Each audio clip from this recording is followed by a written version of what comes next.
ऊंचाई पर पहुंचने का नशा इंसान की आंखों पर ऐसा पर्दा डाल देता है कि उसे नीचे का हर वो संघर्ष छोटा लगने लगता है जिसने उसे वहां तक पहुंचाया था।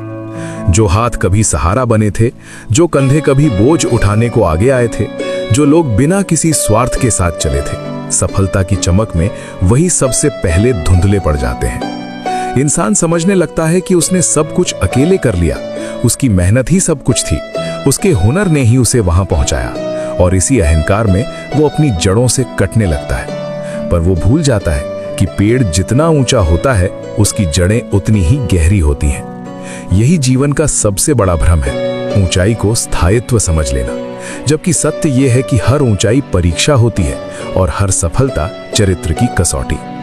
जब इंसान अपने अतीत को नकारता है, अपने संघर्ष को भूलता है और अपने साथ चलने वालों को छोटा समझने लगता है, वहीं से उसका पतन शुरू हो जाता है।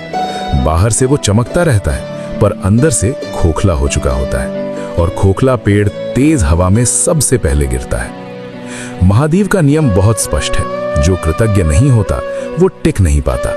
महादेव हर कर्म को देखते हैं, हर भाव को तौलते हैं और हर अहंकार को समय पर तोड़ते हैं। जो इंसान अपने मूल को भूल जाता है, जो अपने मददगारों को नजरअंदाज करता है, जो सफलता में सिर उठाकर चलता है लेकिन जरूरत में झुकने से शर्माता है, उसके लिए गिरावट केवल समय की बात होती है। जब सब अच्छा चल रहा होता है तब इंसान को लगता है कि पैसे से सब कुछ खरीदा जा सकता है, नाम से हर दरवाजा खुल सकता है और ताकत से हर रिश्ता चलाया जा सकता है। लेकिन जब जीवन करवट बदलता है, जब मुश्किलें एक साथ खड़ी हो जाती हैं, तब ना दौलत ढाल बनती है, ना शोहरत सहारा देती है और ना अहंकार काम आता है। तब याद आते हैं वही पुराने लोग, वही सच्चे रिश्ते, वही बिना मतलब साथ देने वाले हाथ जिन्हें कभी भीड़ में खो दिया गया था।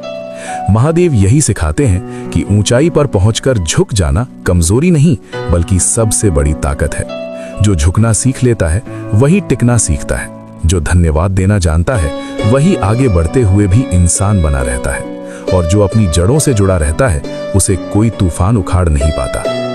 जीवन में अगर सच में स्थायी सफलता चाहिए तो संघर्ष को कभी मत भूलो, साथ देने वालों को कभी छोटा मत समझो और अपने अहंकार को हमेशा अपने चरणों में रखो, क्योंकि जो भूलता है वो गिरता है, लेकिन जो निभाता है, जो सम्मान करता है, जो कृतज्ञ रहता है, वही महादेव की कृपा से लंबे समय तक ऊंचाई पर टिका रहता है। ऊंचाई भगवान की देन है, पर वहां टिके रहना इंसान के संस्कारों की परीक्षा है।